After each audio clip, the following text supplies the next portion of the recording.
Right, so some people asked me to talk about TM-Sidhis and yogic flying. Now, obviously, I'm just going to talk about it, and I don't really put a lot of effort into presentation. So don't shoot the messenger. I have been talking about this for, 30, 40 years. I did actually run for a political party that talked about this in 1992. And so obviously I'm not putting a lot of attention on presentation. It's a very difficult topic to make a short video about, but I'll do my best. The most important thing, first of all, is to understand the world we live in today. And by that I mean modern physics, modern theoretical physics, whatever you want to call that, particle physics, all of that. Now, a lot more people today understand, more than they did even 10 years ago, that we don't really live in a hard matter universe with particles of sand at microscopic quantum levels bouncing off each other in empty space. That does not exist. So even Einstein did not call them, if you talk about subatomic particles, he didn't call them subatomic particles. So this thing in the English language where it became particles, like particles of sand, and then all these diagrams that come up with electrons whizzing around a nucleus, which is two bound together parts of sand, right? So he called them energy packets. That was the phrase in German. And it comes out of what is really photoelectrical theory from 50 years at least before Einstein. Sort of photoelectric theory, which was a much better theory because it's just energy. So if I kind of have to talk about this in order to I'm trying to cover many bases. In other words, some people will want more the spiritual explanation, and spiritual is just the old word for the energy universe in which we live, right? So, but I also want to give the basic scientific, modern scientific understanding. And when I'm talking about this right now, it's not theory. It's not some kind of fringe theory. And I can mention some of that, but it will take way too long to make the video, right? So we kind of live in what, at the beginning of this universe, scientists today they don't call it that enough, but it is referenced as a plasma universe. Plasma in this scenario. Oh yeah, it's a bit noisy around here, but so in this scenario, it just means it's what is called the fourth state of matter, right? So you got three states of matter. You got water. What is it? Liquids, gas, and solids. And plasma is called the fourth state of matter in modern physics. And it's very commonly spoken of today and very commonly referenced or published in peer-reviewed journals, speaking about it, theorizing about it, and presenting evidence for it in different areas of physics. It's a bit noisy. I'm up in the mountains here enjoying the beautiful spring weather, and there's a lot of trucks going past, but that's it. So when you look at it, it's plasma. There's plasma pretty much everywhere. Now I'm using the word plasma because of this phrase from modern physics called the fourth state of matter, because most of physics has been about three states of matter that I just mentioned. And plasma is quite a good way of thinking about it, but it would take far too long for me to explain that properly. It's just a word.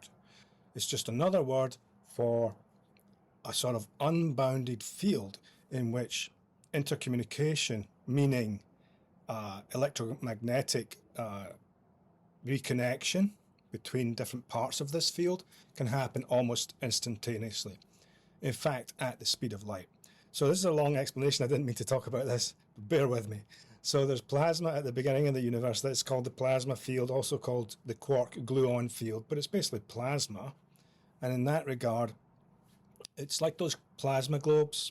You must have seen them in high school, secondary school. There's usually some kind of plasma globe somewhere, or at science fair, and kids put their fingers up to it, and there's electrical signals, electrical impulses firing through what I think in that case is a sort of hydrogen plasma or something like that. So plasma is pretty much everything. The sun is plasma, basically. That's what it is. But you can talk about it in other ways as well. So this is just a word. It just means an unbounded field in which communication, when I say communication here, I just mean the connection between one point and another, like a lightning bolt, for example, which connects quickly from differentials from the sky and the Earth, differentials in electromagnetic energy, basically, and it just reconnects and balances that energy out. So that's what happened at the beginning of the universe. And I really didn't want to talk about this, so I'm sorry, but it's like that. You have this plasma field. The plasma field is everywhere, and I'm going to call it electromagnetic field from now on, which is light. When physicists talk about microwaves, radio waves, gamma waves, X-rays, all of that, and light waves, they're basically called photons. Photonic energy. So the packages, energy packages, as Einstein called them, not particles of sand, boing. So the point is that it's an unbroken field of energy. And you don't have to call it plasma. You can call it electromagnetic field. It's pretty much the same thing. And the problem in physics today is connecting the electromagnetic field and finding a physics or equations, etc., that can explain the relationship between electromagnetic field, which is the whole field of what we call light, really. It's light. What we call light is a tiny sliver of it, and that's all we can see. Around within that we can't perceive with our eyes is a vast field of microwaves, radio waves, and like I say, gamma rays, X-rays, you name it. All the light colors that you see in a rainbow, that is the field, basically, but just a tiny section of it, because we only perceive a tiny section of this vast field of energy. So none of it is separate. There's no lines between microwaves and light waves. There's no line between X-rays and gamma rays. It's just a field vibrating at different energy levels or frequencies. Now, I'm explaining this as carefully as I can because I know some people may not have ever thought about this. It's kind of important to understand what the world is, the universe, in order to talk about the TM-Sidhis. And like I say, some people will be looking for a more explanation from the spiritual side, and I'm just a person talking about it and my experience of it and my understanding of it, which I've been studying for 30 plus years, and or more, 50 years actually. But so that whole electromagnetic field is quite a good way of thinking about it, because everybody knows what that is. Most people learn about that in high school. Rainbows, lightning is a sort of just an expression of the electromagnetic field as it reconnects points of differentiation. So positive and negative, getting too strong to hold themselves back and be their own entity. There's an immediate reconnection, and that happens everywhere, on the sun, in the middle of the earth, the center of the earth, and even on the earth itself. It's just happening all the time. And then when Einstein or particle physicists talk about particles, it's not particles, it's not single electrons or 10 electrons, bits of things going around a central core. It's just energy in different ways of trying to explain, humans trying to explain what that is. So it's different levels of energy. And they're all connected to the electromagnetic field and ultimately to a plasma field, which in physics is called, a very silly name, quark gluon field. So that was the original idea, that there are quark what they call subatomic particles, quark particles, and other subatomic particles, many of them. But they're all sort of the same, really, just impulses within that field, which you should understand. When physicists say the word field, it means an ocean. So it's an ocean of energy that fills the whole universe. Everything in the universe and every single cell, microscopic DNA, and every activity in your own body. So that's the field, which is an ocean. And we might as well just, at this point, I'll just call it electromagnetic energy or an electromagnetic field. But it's another word for plasma, right? And they're trying to connect through equations, trying to connect mathematically. How does gravity fit in there? Well, that's a very long story, and I could explain that, but it's the same thing. It just is, and I'll explain that some other time. But so the field permeates everything. I can call it the electromagnetic field. We can call it different quantum fields interacting, not separate. There's not like a line anywhere in the universe that separates one field from another, right? Or separates one particle from another energy packet.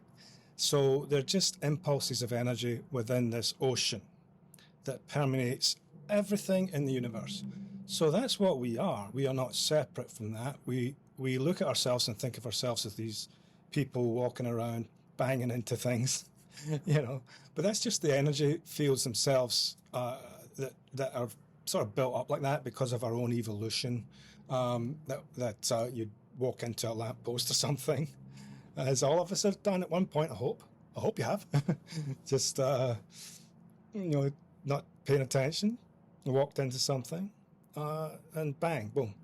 Well, that's just energy fields sort of bouncing off each other, a bit like you could look at two poles, two magnets. So a North Pole and a North Pole, two magnets, there's an energy field around that. Everyone understands that. You've seen the diagrams. So the two poles of magnet, you try to push them together and they just slide. If you let them go, they'll just slide away. Again, it's like that, but on a much more intense scale. It's just energy that won't come together.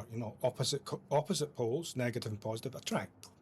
And that's what a lightning bolt is, for example, and all the activity that goes on in the plasma field, which was pretty much that was all there was at the beginning of the universe, according to modern physics, right? And that makes sense. And people like Roger Penrose have explained that in very interesting ways. So I'll talk about that some other time. But what we live in is not matter, not the way we think of matter, and all these people physicists or whatever, are trying to explain this whole thing. There's this common phrase that I think is disappearing now because people are sort of realizing that it's even this phrase.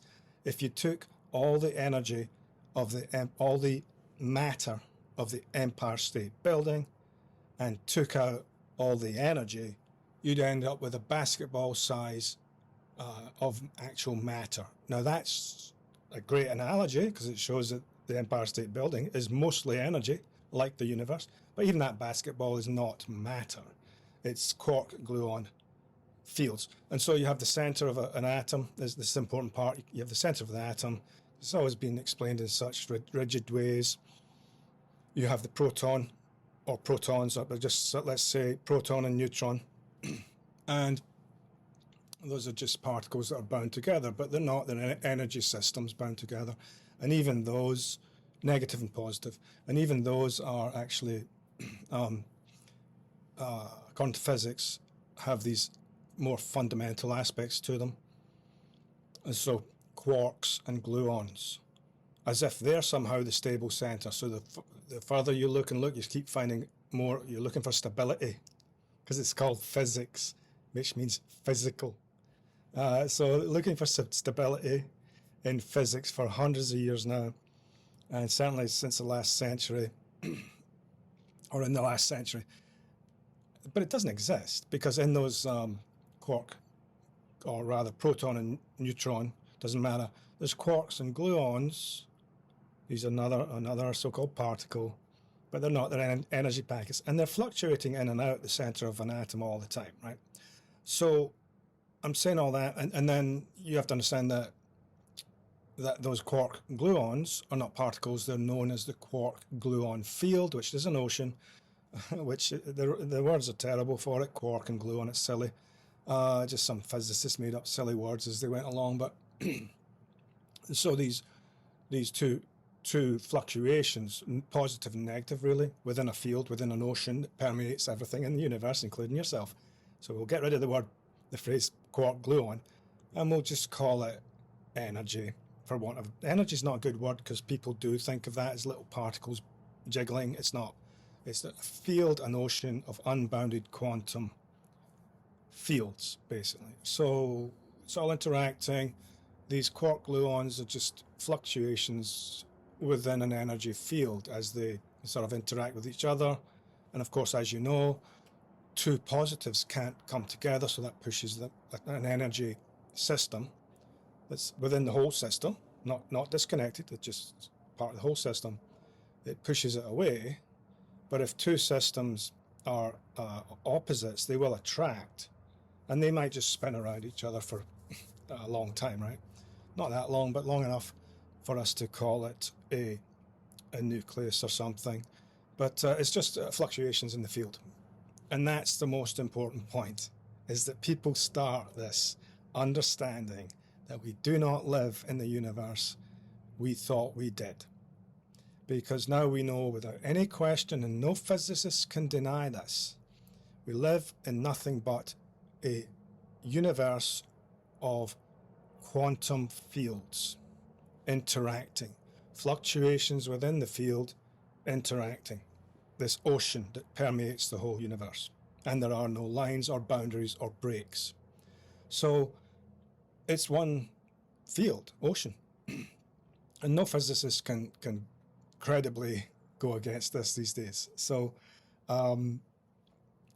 we have to sort of get to that point at the very least, would be a good starting point, and that is the field nature of existence, not the basketball size of matter in somewhere spread out in the Empire State Building. That does not exist. It's even that they're talking about protons and neutrons, actually, or protons probably, and even that's just quarks and gluons, and those are just fluctuations in a field. And within the so-called proton energy, there's quarks and gluons fluctuating in and out. There's nothing stable. There's nothing matter. There's no matter. There's no point energy. It's just fluctuating energy. And no physicist in the universe can deny that now. At this point, they're going to have to make themselves look like idiots in this world today. I'm sorry, but they are. To start saying, no, but there are particles of sand bouncing off each other somewhere. We just, nobody knows where that is. Even electrons are now known to possibly, very likely, have a quark gluon aspect too of this fluctuating field. We should really use another word for that. Electromagnetic field is good enough, because they're not separate in any way from the electromagnetic field. Just because physics hasn't been able to mathematically combine them, that's a logical conclusion, that all these fields may have at least look different a little bit when you start looking at them through physics. However, they're not. So this point here is that once you understand that, the rest of what I'll say will be much easier. I'm sorry for the long video.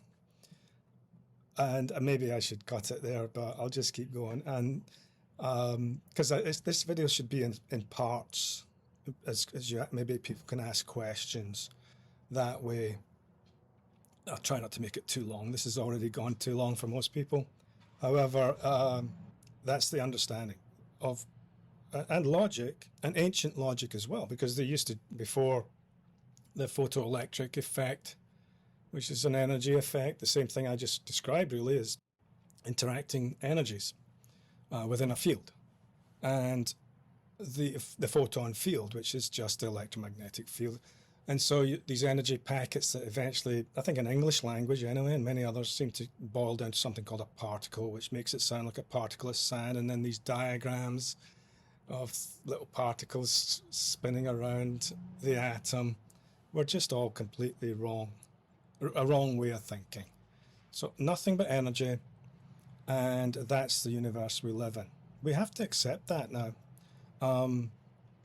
It's a wonderful universe, this physical universe we're in. I'm up in the mountains. It's beautiful.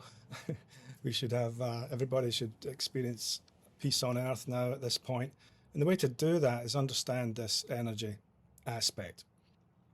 So once you get to that point of understanding that and realizing that even physicists today, the particle accelerators, for example, they're just firing bits of energy, units of energy, meaning energy within a tightly packed energy of a field, a quantum field, but tightly packed little laser, almost like tiny lasers or something.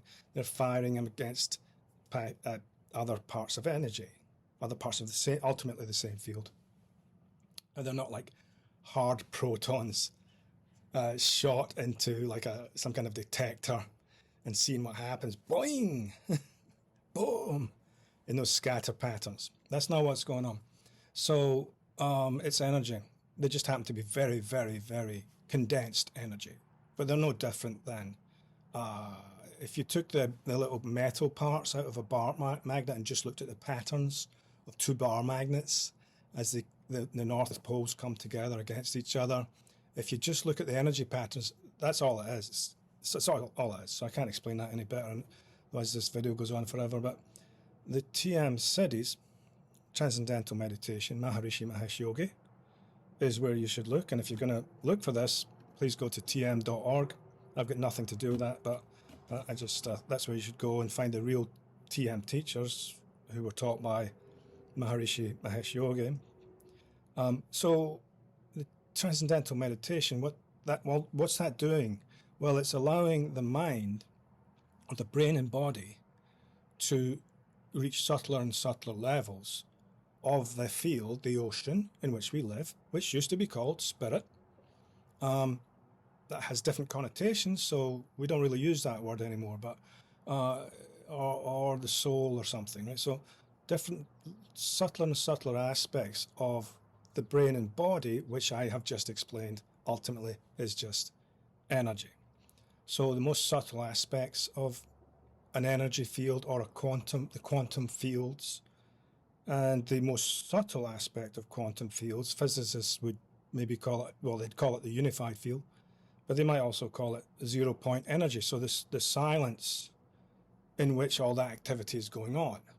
And so all the activity, whether that's a lightning bolt, the beginning of the universe, you hitting a baseball with a bat, all that energy is all fluctuations within a general field. And as the human brain and body is capable of settling down that energy. So you experience subtler and subtler aspects of the energy, the quantum fields, and also they're more powerful because they spread outside. There's no barrier between you and the outside world at the level of quantum fields. And ultimately, at the basis of that, you would have what physicists call the unified field. And the human brain and body can, because it is energy, can settle down to that energy level of ultimate silence. Now, what's the point of that? I'll tell you in a minute, but everything in your brain and body, everything, the energy especially, can be measured to do that. But everything else there's masses of scientific research showing what the results of that are, and all very positive, and giving more health for people. People become more healthy, live longer, all that kind of thing, and really get back to themselves, because at the basis of all this energy is a silent field of which you're not even a part, you are that silent field of energy. And once you experience that, it permeates through your whole body. Another way that I like to say is that in these fields, you have naturally you have patterns. So if you think about that plasma field I spoke of at the beginning of the universe, the first thing that happened, just like it says in some of these religious books, the first thing that happened was a differentiation arose within the field. Could be the subtlest thing imaginable, right? So subtle, if you looked at the surface of a lake and it was completely flat calm, but then you noticed the subtlest possible difference of a slight, almost nothing wave, or a bird flies by close to the water and there's a tiny little ripple. Well, it'd be like that. And then now you have flatness and you have activity of some sort, tiny bit. That in itself is enough to cause a differentiation. And like everything in physics, and every physicist knows what I'm talking about, when the differentiation is set up, there's a point where it has to reconnect to, because the universe is always trying to get back to its fundamental level, which is silence, or the unified field, or 0 point energy, no energy, in other words, zero energy. So if you have a slight difference within a plasma field, for example, there's an automatic reconnection at some point when that difference becomes strong enough to create the subtlest possible reconnection. Again, a lightning bolt is a very good analogy or reality of that, because it is this differential in the field, the electromagnetic field. It's differential going on, and it gets so strong that it has to rebalance the intensity of what's going on. Otherwise, there'd be an explosion. And there is a tiny explosion. We call it a lightning bolt. And a lightning bolt is plasma.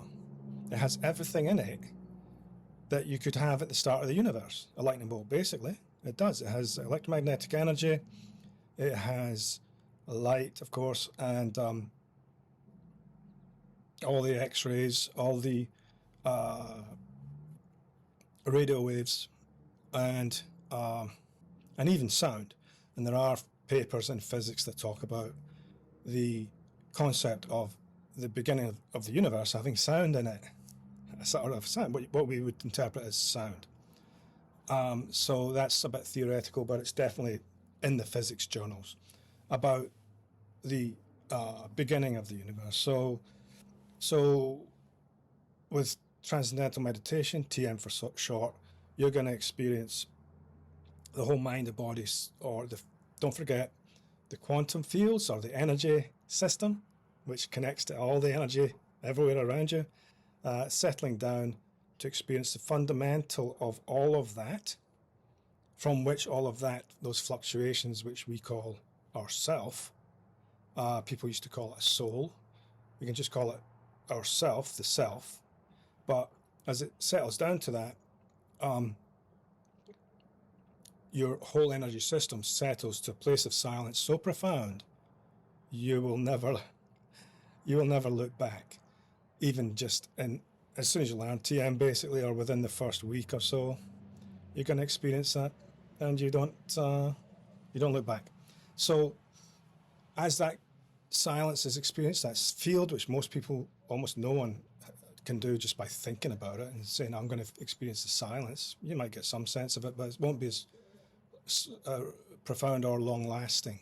And you want it to last within the body after you finish the technique of using transcendental meditation. So once you experience that, you're now experiencing within the human brain and body, which is perfectly designed for doing this, because we evolved in this universe. We're not separate from the vast ocean of energy. We are energy. As you settle down to that level and experience that, your whole body starts to reorganize. So the energy patterns would be the first thing. So we're all a bit distorted and in sort of all sorts of knotted energy system in the whole world. There's knotted energy, and what I like to call just glitches in the energy system. We're all part of that. We all have that. And you can also call it stress in the system, right? So sort of stresses that are just not really functioning, or there's glitches and there's a lack of flow of smooth, peaceful, and useful, evolutionary, natural, and powerful energy. That's all lost to a large extent. But once you experience that yourself, you start to experience the reality. So it's still here. The more coherent, the more quieter levels of the energy, less and less fluctuation, less and less activity, a lot of activity. Normally you're feeling in your daily life, and that could feel stressful at times, but whatever it is, doesn't matter. Even if you hardly ever feel stressful, there's a lot of energy. Now as you settle down, less and less energy, until eventually you're going to experience the silent level of the energy in which all that other energy is fluctuating. So that's the most powerful element, right? So it's more powerful than all the other elements, all the other fluctuations of energy or quantum fields, because quantum fields is a better way to talk about it, because energy has these different connotations for people. But you reach the level of the ultimate quantum field, the unified field, physicists call it, which they're still trying to measure it and find it and prove it. They sort of have, but the last step is just a step of logic. That all the quantum fields are part of a unified field. You can call it the electromagnetic field plus gravity, which to my mind are the same thing, but I can't explain that here. And so you reach that level of silence, and then your whole body, all the energy system in your body starts to reorganize itself into a more natural, coherent pattern, which is what the universe tends to do when it's left on its own. If you look at those, they're called, those, you see them on YouTube and etc. like that, videos of cymatics, where you create a sound and a pattern is set up on a bowl of water, basically flat, calm bowl of water. You make a sound and you see a pattern build up, and those are often there's all sorts of patterns that can be built up with different sounds and with different sort of water sizes of the bowl of water, whatever. But it can also be seen with a drum and sand on a drum, but water is the best analogy. And so that's an analogy for the same kind of thing that sets up a pattern in the field. That's the same thing. It's no different that once you have the first plasma lightning bolt, just call it that, or the first plasma electromagnetic reconnection or plasma reconnection, which physicists and NASA talk about all the time.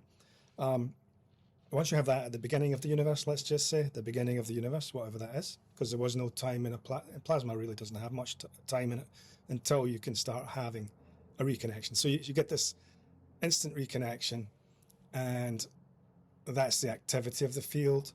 So with one lightning bolt,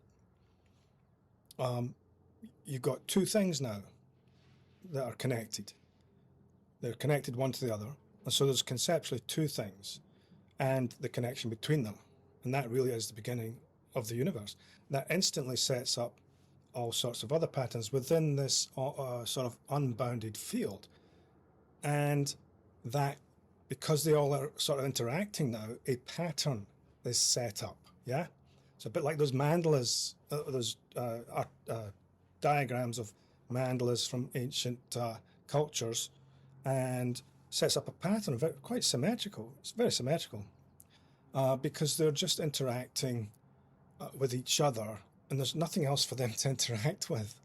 So then that very quickly, just like cymatics, you know, the water vibrations, it very quickly builds up into a very coherent pattern. And everything in the universe, including humans, emulate that, because there's nothing else to emulate. We think of ourselves as these physical bodies, but we're actually this pattern. But we got so distorted and out of sync. And like I say, there's all these glitches in the system. We don't experience it anymore. and it's not really. And then, but we have a sense of it. It's why people become religious, for example, or maybe they just become philosophical, or maybe they have a certain view of the world from other aspects of their life that's different, that's not religious, but they know, they kind of feel a sense that there's more to this than we've been told, basically. And as that those glitches, those stresses in the system, those blockages and misconnections or rerouting into another wrong direction have gone on within the human race for thousands of years, tens of thousands probably, but it's certainly lost the fundamental symmetrical, really, or orderly pattern that it is ultimately a reflection of. And so we call this stress or glitches in the system, but they're just in the energy system because that's all there is.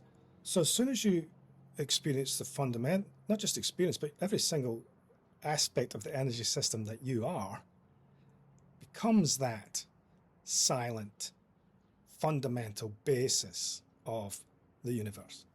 And without exploding or something, the body naturally reconnects. And then the cymatics, we're not doing sound here, but the cymatics analogy comes to fruition, and that is that a pattern is set up, not just jiggling waves, but if you've seen those things, then the pattern is set up, quite complex sometimes. And so that's an analogy for the system that's a three-dimensional system, or 4 dimensions, or 5 dimensions, because of the way physics explains things, modern physics. That system realigns to its natural self, yeah? So its natural, coherent, orderly basis, rather than being this disconnected, stressful, a little bit incoherent sometimes system, right? And that's what people call enlightenment. Enlightenment has many connotations, but the true meaning of that word should be when the whole energetic system, the whole energy, reconfigures itself into its own powerful system, right? Pattern in 3, 4, 5 dimensions. It's what people used to call a soul. And so that entity is now coherent, orderly, and more powerful because it's more connected to the more powerful aspects or basis of existence itself, which is everywhere, unbounded. People used to call that God or spirit. The more it gets to this unbounded level, the more people conceptualize it as God. But if you want to talk about it in secular terms, it's no different when you talk about it in secular terms, that it's just this unbounded field that is the basis of all the energy. This ocean of potential. And once that potential starts to make any kind of fluctuation within itself at the beginning of the universe or at the most basic aspect of the universe today, then fluctuations start and changes start, and you get an instant sort of activity, dynamism, and that builds up, and that's what we are. Except in the individual sense, it's a bit more difficult to explain, but we are sort of these little, we could say that we're these little complexes of energy that we used to call a soul, and that system, when you practice Maharishi's Transcendental Meditation, TM, it reorganizes itself instantly. So it's like an instant thing because it is just quantum fields or quantum energy or this ocean of energy. And so the people or the beings in this universe are systems of energy. And the more stress and incoherence builds up, not just in yourself, but over time through evolution or through rather thousands of years of human activity, then it can become very incoherent and even dangerous to the world itself. And that could be the situation we've been living through. I think we're coming to sort of the end of that. But where coherence will return to the world and to each individual person. And so when you experience TM, that's it, right? So the energy field that you are, and there's nothing in you that's separate from that energy field, nothing that any biologist or physicist could explain, that reconfigures to its most natural, powerful system within 3-4 dimensions that is unassailable because it's so orderly now, it's powerful. Other energies coming along are shuffled off. And so that's why I recommend it to everybody. And then you can now talk about what the TM-Sidhis are, which is sort of an advanced level. And it's not just like, oh, you learn this one level, which is fundamental, central. You must learn transcendental meditation to get to the next level because it won't work otherwise. But you learn that. And then at tm.org, all non-profit. And then find a teacher. There's a button. If that doesn't work, please just ask me if you can't find a teacher. But I'm not a teacher, by the way. So you learn this next part called the TM-Sidhis, and there's these mental techniques whereby you are now starting to make that system or organization of that system even more powerful.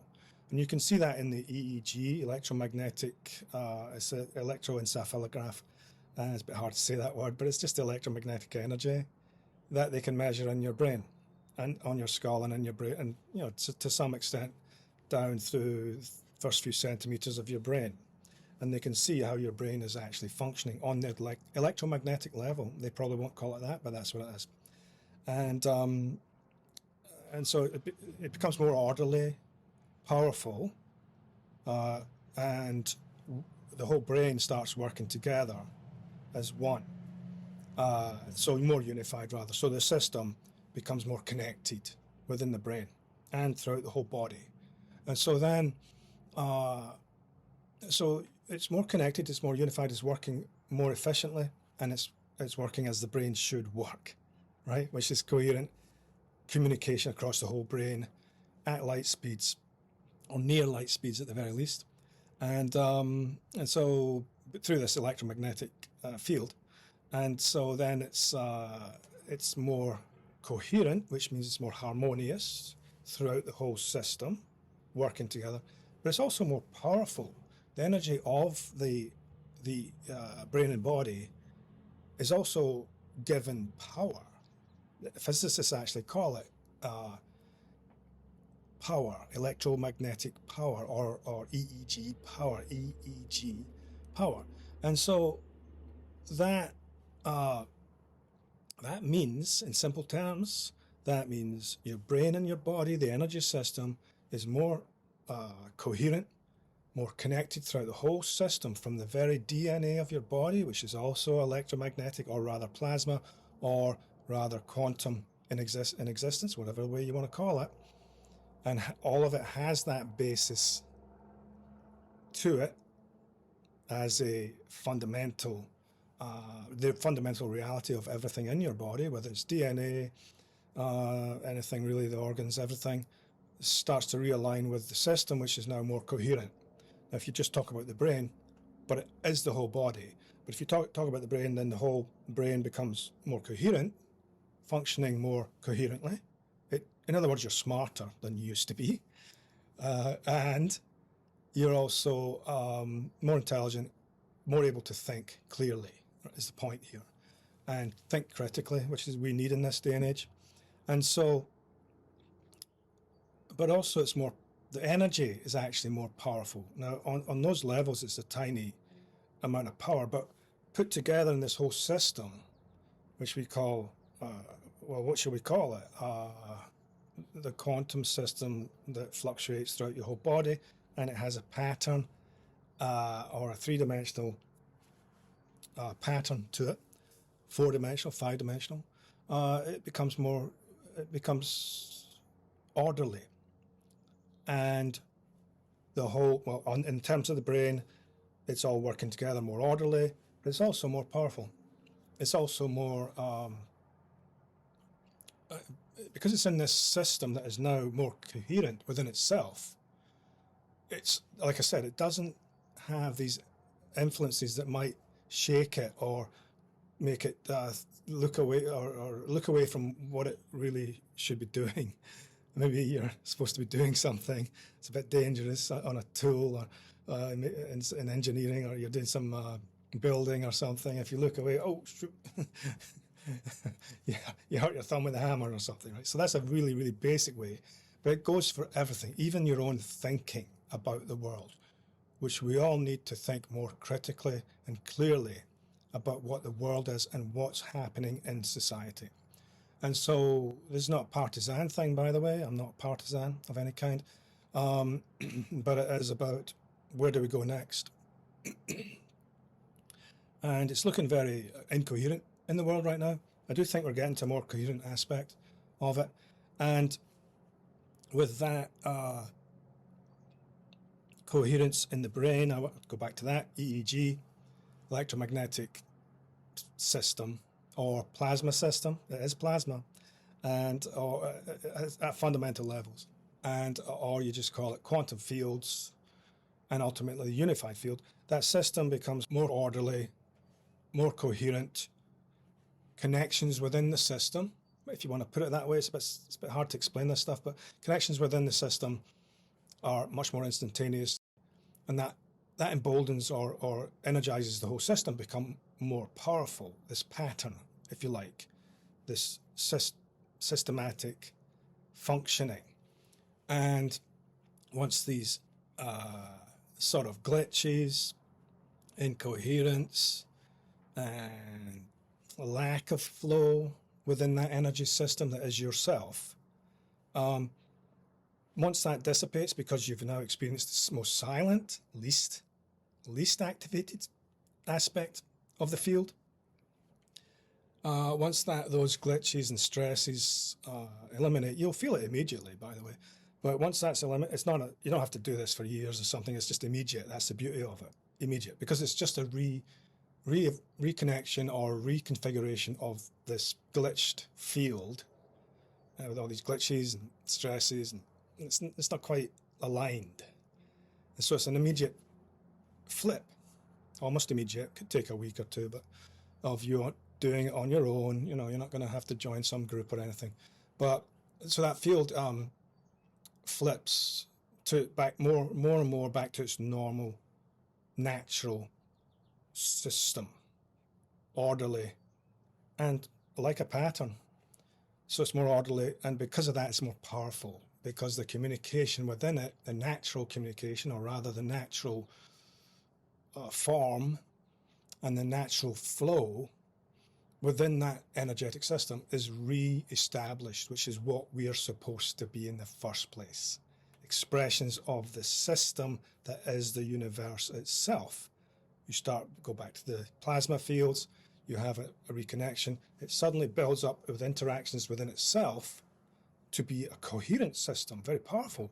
Over time, maybe in this case you could talk about the universe, over time, and over millions of years, it starts to build up stresses and strains, and it's not flowing as well as it could be, and we are a reflection of that, and we tend to go that way as well. So, and we're not just a reflection of that, we are that. And so once you do that for yourself, you've got a more powerful basis to live in the world, mentally, physically, you might want to call it spiritually, or in terms of your energetic power. And this is not exaggeration. This is absolute science, logic, and you know what I'm talking about. If you want to understand it, you just understand this sort of patterning, and as the glitches and stresses disappear or are or sort of dissolved out of your system very quickly, in this case with transcendental meditation, then the whole thing comes back to a natural, powerful pattern. So I've tried to explain that as best as I can, right? And it does reflect what the universe is itself. So now we might all have slightly different patterns, but we're all part of the same overall system, and we all have our place in it. It's totally natural. And being an energy system, you could argue, easily argue, that it doesn't die when the body dies. It just keeps evolving or trying to get back to its most powerful self, the most powerful system, the most powerful flow within itself, so that it can reflect more the powerful system or flow that is at the very cusp of the unified field, or the cusp of the silence that was, you could say, the beginning of the universe, that is still with us today. It's everywhere. The silence never disappeared when the universe started activating, right? It's just there. We just need to experience it.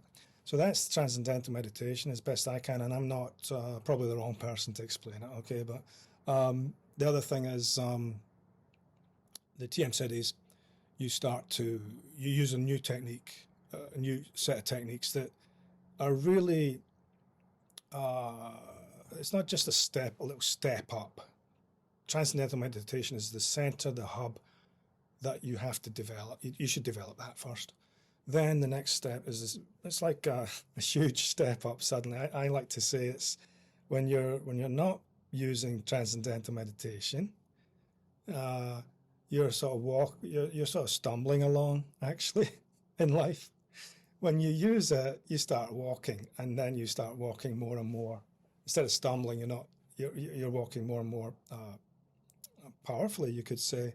In other words, you start to be more in tune with what's around you, and therefore are able to navigate the world more successfully. I'm not a good example, by the way, but I'm just telling you how this works. But then, so once that powerful system is established, which is almost immediate, within a week or so, learning transcendental meditation, and then you use that for a while, and your body, your mind, your brain, your whole physiology, the very DNA of your body becomes more coherent and naturalized and healthier, back to that more powerful system that is the stable system of your true self, right? So we can call that the self, instead of calling it a soul, because that has many different connotations. You just call it the self. It's yourself. It's already there. It's just out of sync with its natural power. So I've gone over my best to explain what that is. I'm just going to say these words like power and things like that now, because that's what it is. It's power. And so you walk through the world more and more able to navigate, and in a more centered state, much more, not just in some mental thing, oh, I'm going to be more centered now, I'm going to be more centered as I practice this. So, sorry, mindfulness or something. That doesn't work. None of those other systems will work. So I'm not even going to go there, but that's just a waste of time. So you have to have the technique. It's a technique that comes from the system itself, the universal system, and is a way of bringing in an aspect of mental activity that allows you to experience those more and more fundamental levels, and that whole system to recalibrate and to flush off any glitches or stresses or in the system or anything like that. And then that whole system becomes more powerful in itself. It cannot possibly not do that. I don't know how to explain it, but it has to. Just by physics alone, the ideas of physics alone, right? Modern physics, quantum physics. There's no choice for it to do that once you introduce a coherence in your mind, by being taught properly by the transcendental meditation teachers who are highly, highly trained. Make sure you go to the real transcendental meditation teachers. Other things won't work. So, and the transcendental meditation teachers are also part of a whole system that will allow you to grow. You don't have to go to these meetings if you don't want to. You can go off by yourself and do it without going to any meetings ever again, actually. There's famous people who have done that, and they've talked about it. I don't want to get into celebrities, but there are. Clint Eastwood. He's probably the best one because he's not too controversial, I don't think. But he's gone off and just used transcendental meditation for his whole life. since the 70s or 60s or something, 1970s, but or from the 1960s, I would think. But he's done that forever. A bunch of other people have, and without going to all sorts of meetings and things, you don't have to, right? It's just a technique. So once you establish that more powerful version of yourself, inner version, energy version, it's not like you're bringing something else in, it's yourself. Once that's reestablished in the system, it's more powerful, more coherent, which is very quick. Then you can start thinking about doing the TM-Sidhis. The TM-Sidhis is, like I say, it's a much more powerful system. So when you're not practicing transcendental meditation, generally speaking, most people are sort of stumbling along. Sorry. That's why we're in the mess we are today in the world, in the outer world. And then when you learn TM, I feel like you're walking through the world in a more powerful way. And you're able to navigate it because you're centered and also highly aware without being stressful, without being neurotic. You just know. It's like what in sports, or any kind of sports, especially, all sorts of sports, especially any kind of sports really, but especially extreme sports, I suppose. So this is a long story that I could go into. It's very interesting. I suggest you read the book by Rob Schulthouse called Bone Games, and he is essentially talking about going into this in sports, running, for example, going into what they call the zone. All right, sports people and medical people around sports tend to call it the zone, or there's another phrase for that I forget. But so is a little experience of feeling in flow with everything. Yeah, so everything comes together and it's just magic. A lot of people have experienced that, but it's not the same as actually bringing the whole brain and body to the zone level, which is the zone itself, the unified field. But it is a sort of an experience of a flow. Yeah. So once you're in that system, that flow, your whole system is flowing better together, brain, body, mind, and just your whole activity in the world in general flows more coherently, because incoherent aspects of the world cannot possibly affect a system that's coherent like that, like I've been talking about, right? So incoherent aspects are sort of flushed away, just dissipated. You'll come up against them, of course, but you'll deal with it much better because of this kind of a bit of a cliche to call it centered, because it's much more than centered. It's this whole powerful system which you are now in, and you are now reconnected to your true self without it being some strange hallucinogenic thing. There's none of that here, okay? We're not getting into that. That kind of thing is a sort of a really poor quality and not useful or not evolutionary way of getting some sense, and that the world is a bigger place than we think of it, and this field is bigger. But once your system is coherent and powerful, negative, or rather non-useful energies that are all over in the world coming in on us, or whether that's even just somebody arguing with you in a nasty way or something, so you're going to be less affected by it because you're more centered within your own system. Not just centered, but your own system is much more powerful and aware of, or rather cognizant of, everything that's going on around you. And so everything you do in life is more successful than it otherwise would be. But the main point I'm trying to get to here is the TM-Sidhis. So there you're looking at, I'll try to put it as simply as possible, a much more powerful. You're stumbling along, you learn transcendental meditation, and then you're walking along very powerfully through the world and navigating the world much more successfully than you otherwise would. And then you learn the TM-Sidhis, and that's like, I mean, maybe you could say learning TM, transcendental meditation, is like getting on a train instead of just walking. That's another way of putting it. And then, or some people say, it's like getting on a plane. Transcendental meditation is like getting on a plane. instead of just walking or driving to your destination, right? Now you're getting on a plane to travel thousands of miles, right? That's an analogy, right? And then I like to call the TM-Sidhis, transcendental meditation is fundamental, absolutely essential. And then when you learn a TM-Sidhis, it's not just a step up from being on a train, for example, or a plane.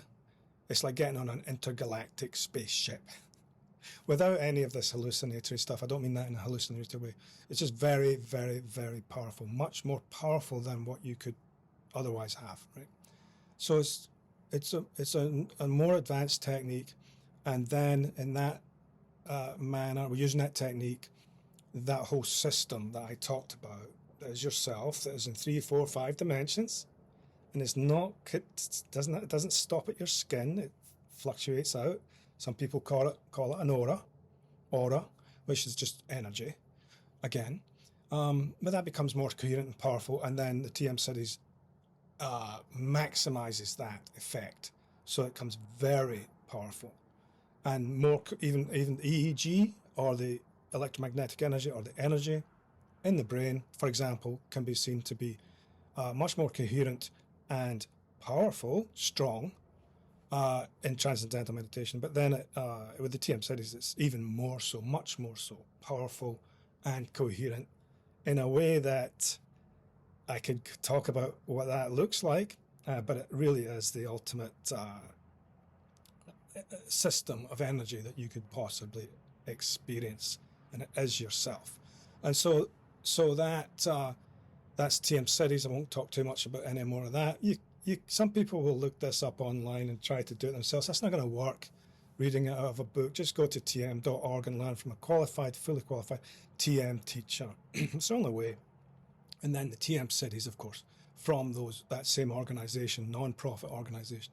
So Maharishi Mahesh Yogi was the main teacher that brought this back into an understanding for the modern world. Because it's an ancient technology, you could say. And so you learn that. So getting to yogic flying, finally.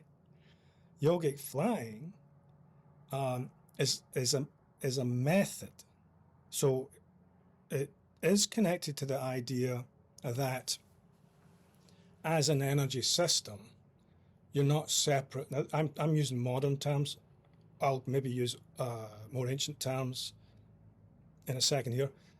But as an energy system that's coherent and powerful, it's not separate from all the energy, which is everything. This chair I'm sitting on, for example, is nothing but energy. According to modern physics, the only reason I don't fall through the chair is because that same effect you see with magnets, north poles, pushing each other apart, it's like that in a more powerful, stronger, and more intense way, that you don't fall through the chair. It's just energy sort of holding the other energy system in equilibrium, you could say, or something like that. So you're not going to fall through the chair, right? But it's all just energy. The chair yourself is just an energy system. And in this case, it's related to the idea that an energy system of any kind is not dependent on the other system or systems around it, and therefore can become independent of the energy systems in general, even if that's gravity. Okay, so in yogic flying, the most important thing I could talk about is that you experience all that coherence and power in such a way that you're reconnected to the fundamentals of what this universe is that I've talked about, that it's so powerful. It's all the energy of the universe flows through the system that I talked about, which can be represented in a 3-dimensional, 4-dimensional mandala of sorts, those mandalas, and pattern. And so this is a pretty simplistic way of putting it, by the way, this pattern, or even the mandalas, or 3-dimensional mandalas, whatever. It's just one way of putting it, but the whole quantum world, the quantum energy of the world, the energy of the universe is now flowing through coherently and perfectly through your pre-prepared system, all right? Through transcendental meditation. Now you learn the TM-Sidhis, and then the energy really ramps up, and it's incredible. So if I talk about it in a sort of objective way, that's a pretty good way of thinking about it, is the energy of the universe is now flowing through you, your own system that's already set up in this more coherent version of your energy system, more coherent self. Yourself now is more powerful, coherent, functioning more in a more powerful way, and just absolute intelligence, you might call it, within the system itself is much more powerful. Creativity, so the creative intelligence of the system is much more powerful. And then you start to have this sort of energy flow. It's still yourself. It's not like something coming from outside yourself, but it's as if, because you're now aligned to the energy system, and the most fundamental, powerful energy system at the very, very basis of existence of energy itself, which has its own powerful pattern. You're now aligned to that with your own individual peculiarities, whatever, differences, because you're a soul. You're not going to suddenly become nothing, like a transcendental God or something, just sitting there and not knowing what to do with itself. But you are going to experience the power of the universe itself, really, or at least a very local universe. So the most powerful aspect of that, which is more powerful, it's more stable, it's more coherent, and it is less influenced by other energies around it. So once you experience that, the whole system becomes attuned to the whole energy system that's everywhere, and it's like you flow with that whole energy system, you could say, and so that becomes much more powerful, and that power flowing from you, within you, in your whole system, connected to the whole system that is the universe itself, is an extremely powerful experience of bliss, you might say. Bliss is a good word for it. And happiness, bliss, but intense bliss. And because the system that you are is now more in tune with the whole system and not dependent on the systems around you, your system, right, yourself, suddenly affects a differentiation, or rather a release from the other systems themselves, and such as gravity, for example.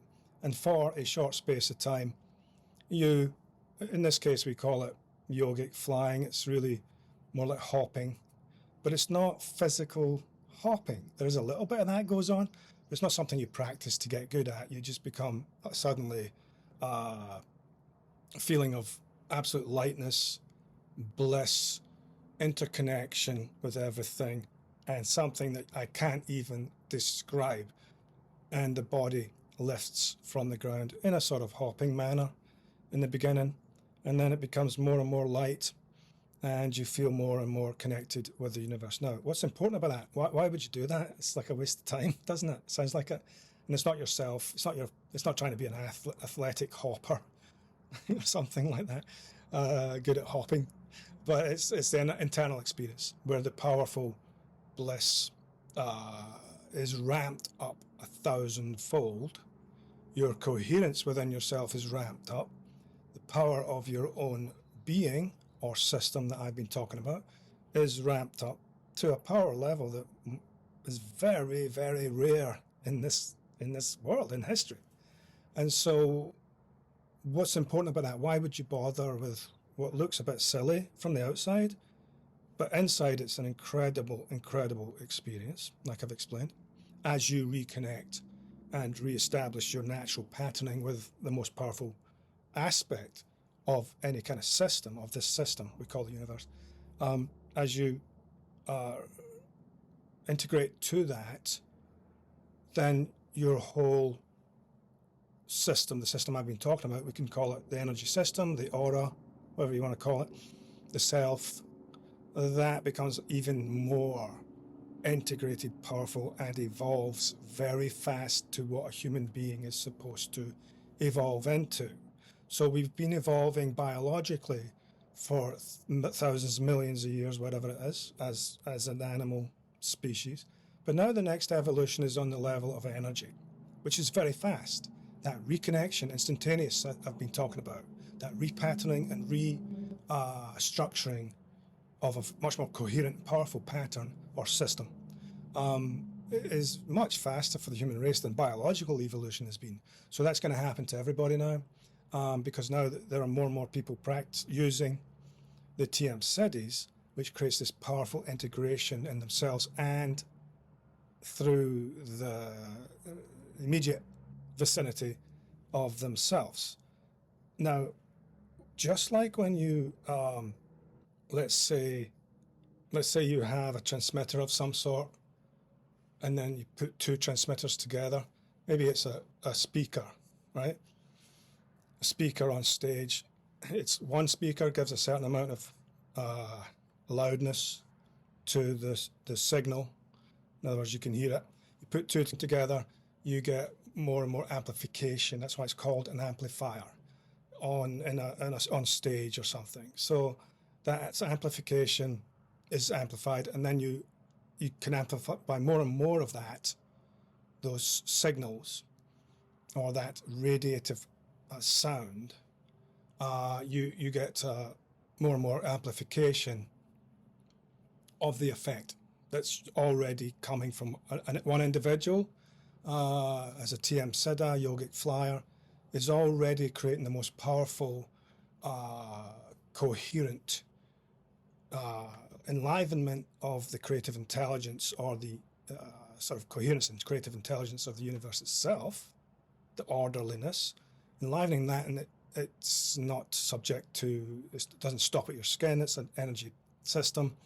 And then with more and more of these systems in close proximity, the whole thing's amplified. And that means more people practicing the TM-Sidhis and yogic flying together in one place, let's say in a big hallway or something, big hall or something, or several big halls close together. That whole effect of more coherence and more power and more bliss, actually, and more of everything that you want to see in the world, coherence, creativity, intelligence within the system, is more powerful than it otherwise would be with just one person, right? So it's amplified, massive amplification that spreads out from the group itself, like an energy system. And that system is not some kind of external power upon the world or something. It's just the coherence that's within the powerful coherence within the group itself, or from the group, is now, for what transcendental meditation did for yourself, it's now doing for the world as a whole. It's now dissolving and getting rid of the glitches in the energy pattern of the world itself, or the society, or the vicinity, many miles around, thousands of miles around, in fact, in some cases, if the group is big enough. So that in the vicinity of that, all these glitches and stresses and things that are holding human evolution back from becoming more of a natural pattern of itself, which has lost over the thousands of years, tens of thousands of years. So that's now just getting rid of those glitches and stresses in the system, the energy system, if you want to call it that, quantum fields, whatever you want to call it, right? It's getting rid of those stresses and glitches so that everyone in society now feels more coherent, peaceful, more intelligent, more aware, and more peaceful in themselves, let's say, and more tendency to look for positive, life-supporting ways of living. And so as the groups come together, which they are right now in the world, groups of maybe 10 or 12,000 people using the TM-Sidhis and yogic flying, that energy or that power or that peace-creating power that takes out the stresses and the glitches and the misdirections in the field, or the energy field, you might call it. So, like I said, I don't like using the word energy, but in the field, in the ocean that we are, those are dissipated, and it all sorts out into a much more coherent energy system in the environment itself, everywhere. And the more, if you have enough people together, 10, 12,000 people in one place doing that, then you have enough to create a coherence and powerful evolution. Because, like I say, humans are now at the point where they're not evolving biologically, they're going to evolve in terms of the energy system very quickly back to its what is the most fundamental aspect of ourselves, which is powerful, coherent, creative, intelligent, ingenious. So collective ingenuity comes up to solve problems. And just naturally, very quickly, with these groups, the human species itself will start to evolve, is starting already. So you're probably sensing something about that, even though there's a lot of turbulence in society. So it's coming back to that, to the fundamental, powerful, peaceful system that we are, and there's no way out of it. I don't think. I hope not. But that energy, that power, the coherence. I'll use now more words like peaceful, peace creating, because it's just another word for coherence, and self-reliance. In other words, you don't really need to be greedy. You don't need to feel you're going to take everybody else's stuff. You don't need to fight. You don't feel the need to commit a crime, for example. A criminal will get up. If this effect is created throughout society, normally someone who might be criminal will get up and say, I'm not going to do that anymore, fed up with it. Simple as that.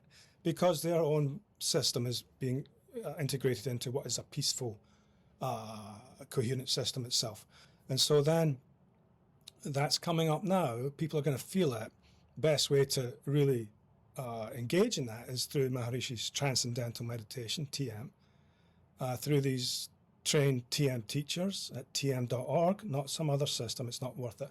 And then move on to the TM-Sidhis Yogic Flying, because then you are actually contributing to world peace itself, world peace. So with these, one or two groups of 10, 12,000 people practicing TM-Sidhis and this powerful technique called yogic flying, which reintegrates the individual and the whole group into a much more powerful entity than it otherwise would be, that radiates into the whole world and takes out the stress of the world, the stress that is causing all this antagonism around the world. And even on an individual level where, like I say, a criminal will just do something else. And so you need these groups permanently. So you can demonstrate it. We have done for short periods of time, but they have to be permanent. And now they're coming up to be permanent. They're sort of like features of society now. And we have to maintain those groups around the world. And then human evolution can take place to become more integrated into a much more powerful and blissful this universe, this system, a very natural way. And the ultimate sort of end result of that is not just peace, but peace and cooperation and more intelligent thinking amongst the whole of society, but also even a sense of this bliss that is the experience itself. Bliss, funny word for it. It's a funny word. It sounds crazy, but it sounds almost like a drug or something, but it's nothing to do with that. It's yourself.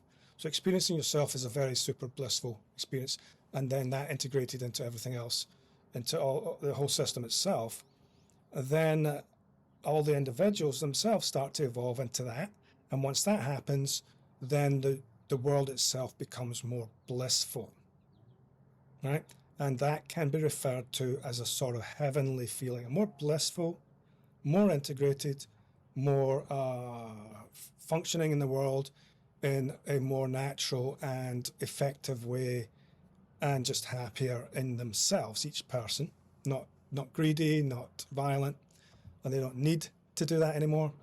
And that whole system is much it almost is going to, it's going to already is starting, but it will feel like having a sort of heavenly feeling, in that we stop all this antagonism, that all fades away, and the evolution to this more powerful, energetic, and creative and enlightened being is very fast. And as that happens, everyone starts to feel more blissful. We're a long way from that with some of the events that are going on in the world right now.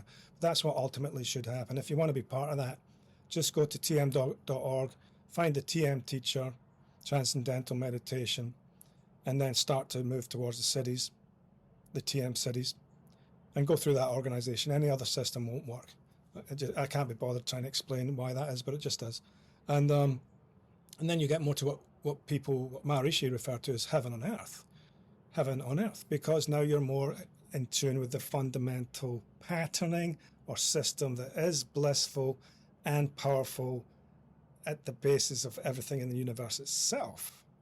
So it is more in tune with the most, you could say, divine or naturally divine system that is blissful and beautiful, that underpins our universe, even though we don't see it. And people used to refer to that as God or heaven, and so you can call it heaven on earth in that regard. And that all the biochemicals of the TM-Siddha, and the people who practice transcendental meditation, the TM-Siddhas, biochemicals, the biophysics of that person are now fully engaged in full health, maximum health, growing in maximum health, and maximum happiness, maximum bliss without being a blissed out idiot, but maximum sort of just the beauty of life itself, the bliss, and the coherence of functioning in a world where you're sort of so much more in tune. You might call it more powerful, and so everything's much more easy. Everything flows more easily. As that builds up throughout the whole world, you're now going to be seeing a sort of a level of what you might call heavenly world. And we hope that's going to happen, and it is. And you might want to you should get on board with the way I just mentioned. And that aspect of reconnecting the whole of society with its fundamental, perfect, coherent system that is at the basis of what we are anyway, is coming, and you might as well get on board now. And then you'll experience it more. You'll understand what's going on more. There's still some stresses, sort of untangling in the world, and that looks very, very dangerous. But it will untangle in the system, in the energy system, and then everyone will go back to being more their usual or their normal, natural, peaceful, and self-fulfilled person. And then antagonism, greed, crime just dissipates. That's my best way of explaining the whole thing. Yogic flying itself, which someone asked about, is literally the most powerful way possible to achieve that for yourself. And then if you feel like joining a group like that, or just experiencing the groups which are in the world, you'll feel that as well from a distance. But you go learn that yourself, then you're really going to understand what I've just tried to explain. It's very difficult to explain to someone who doesn't experience it. So go to tm.org first and learn it first there, and then you'll start to understand. If you don't understand, or you have some sense of it, but maybe you really need to experience it. That is the most important thing. You have to experience it, not just have someone explain it to you, or not just think in your head, well, I'm going to be transcendental now at the fundamental transcendental level. Oh, that's not working. I'm starting to do something else. No, you just have to go learn this technique, which is the most powerful way to do it, easiest, simplest, easiest, natural. And then you'll start to realize what I'm saying is true. Simple as that. So that's my best explanation in a rather unprepared manner. Sorry for the length of this video, but I think if people try to understand what I'm saying, it's worth taking the time. Then you're going to understand a lot more than you could have done otherwise. So I'm thankful to my teachers, which so Maharishi Mahesh Yogi and his teachers, and we keep it within that system, that organization, because they've been the best trained to bring this knowledge from the ancient past into this era, for which you can benefit right now, and also you can create peace in the world as well by bringing yourself back to your most powerful inner self, yourself. It's not something outside yourself, and that powerful entity then becomes part of a bigger energy change in the world that's happening right now as the human species evolves, not just biologically, but in terms of the energy system in which we live, and evolves into a much higher level of the energy, or some people call it spiritual, or level of consciousness that we have experienced up until now. So so that's how it's going to go. We hope, we think it is, and don't get too troubled by what's going on in the world, and just go ahead with this. You will know within a week or two of meeting your TM teacher what I'm talking about. So that's the best bet. Please ask questions. I tried my best to explain this in a very long time that was supposed to be a short time. It's very hard. But if you get these concepts that I've gone through, so maybe find some time this week, watch this video again if you want to. But it's not that complicated, is it? We're in an energy system, and everything, and we reconnect with the energy system of the universe, and if enough people do that, that energy system becomes more coherent, peaceful, blissful, and a beautiful world can come out of that. It sounds crazy. It sounds a bit sort of highfalutin, as we say, over the top, but it's not. It's absolutely the natural evolution of the human race right now. So go to tm.org to get started, and ask me other questions if you want to as well. Right, thanks very much. And I give all this, anything intelligent that I said goes to Maharishi Mahesh Yogi and his teachers, or the tradition of teachers that he was part of, bringing this knowledge into the modern world so that everyone can benefit. Jai Gurudev.